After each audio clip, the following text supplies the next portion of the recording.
6,04,000 কোটি টাকার যে লক্ষ্যমাত্রা এনবিআর এর, এটি লক্ষ্য মানে যদিও বর্তমানে 1,00,000 কোটি টাকার মতো বেশি ঘাটতি রয়েছে, তারপরও এই লক্ষ্যমাত্রার অর্জন সম্ভব।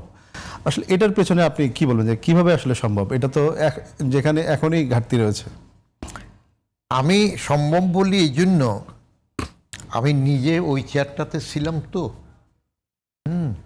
রাজস্ব বোর্ডের চেয়ারম্যান হিসেবে যখন ছিলাম, তখন টার্গেট ছিল কাস্টমস, ভ্যাট, ইনকাম ট্যাক্স সব মিলিয়ে তখনকার টার্গেট ছিল মাত্র 36,000 কোটি। 2007 সালে 7 সালে আই ইনহেরিটেড 36,000 কোটি টাকা।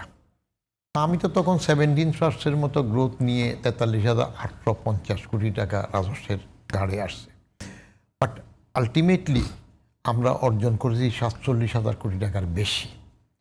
তার একটা কারণ ছিল, সে সময় আমি ট্যাক্সের জন্য যে ড্রাইভটা দিয়েছি, যে সরকার প্রণীত নিয়ম নীতি অনুযায়ী, সরকারের করা আইন অনুযায়ী যার কাছে যেটুক পাওনা আছে সেটা প্রত্যেক দিন আমি নেওয়ার জন্য একটা ড্রাইভে গেছি। মনে করেন ওনাদের ক্ষুদ্র ব্যবসায়ীদের জন্য প্যাকেজ বোধ এবারও দিচ্ছে, এবার দিচ্ছে, শুনলাম মাঝখানে বাদ ছিল, আমি ছিলাম তখনও প্যাকেজ ছিল।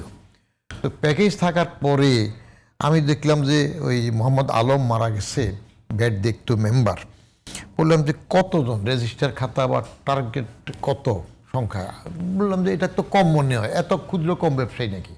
তা বললাম যে ওনাদের অ্যাসোসিয়েশনের সাথে আমি একটা বৈঠক করব, ডাকো, কথা বলবো। তো কথা বলার আগে ব্যবসায়ীরা আগে বলা হইতো, উনি রাগ করেন কিনা জানি না, আগে বলা হইতো আমলারা, bureaucrats are more intelligent than the politicians, এরা রাজনীতির থেকে বেশি মেধা রাখে। কিন্তু আমি ওইখানে বড় চেয়ারে যাই দেখলাম businessman are more intelligent and shrewd and cunning than both the bureaucrats and the politicians. তো সেই জন্য আমি দেখলাম ওনাদের সাথে লড়া কঠিন, ওনাদেরকে সম্মান করি, কথা বলি, সবসময় এখনও করি।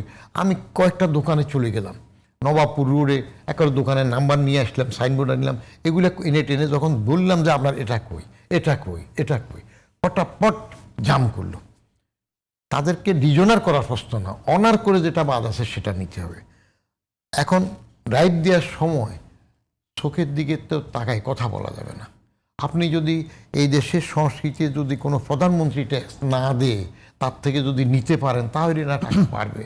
কোনো অর্থমন্ত্রী যদি 12 বার বাজেট দেওয়ার পরে ট্যাক্স না দেয়, টাকা লুকায়, সেটা ধরে নিতে পারলে পারবে। হ্যাঁ, শুধু প্রেসিডেন্ট হওয়া বাকি, আর সব পদে গেছে তেমন লোক থেকে যদি নিতে পারেন, ওটা আপনি নিতে পারবেন কিনা, এবং সেখানে সরকার আপনাকে সাপোর্ট দেবে কিনা। দিলে 6,04,000 কোটি টাকা এনবিআর এর ভাগে, এটা কোনো টাকা আমরা বুঝতে পারি।